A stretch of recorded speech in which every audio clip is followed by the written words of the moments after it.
हमने के समय ममजार बीच पे बनी जा, अभी बीच ना लोगो तो अभी एमपी थिएटर है लोग पता सामने जोन बा एमपी थिएटर है। देखिए गार्डनिंग जोन बा फूल पौधा लगावल जा रहा बा, बहुत बढ़िया मेंटेन बा, बेहतरीन जगह हटे। लोग बारबेक्यू के तैयारी शुरू कर दिले बा है, जंगल में मंगल, मस्त जगह हटे।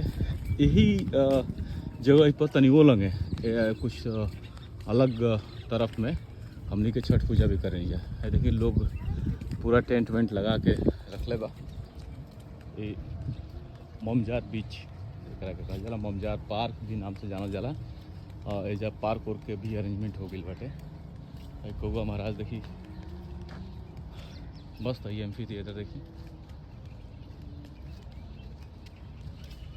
अब बाद में रुका सबका हम बीच दिखाई। ये एमपी थिएटर है लगे जो पीछे लोग होता तो शारजा है, लगे दुबई है। आई परी या परी के मम्मी लो हलो। चलिए फिर बीच पे जाइए अब।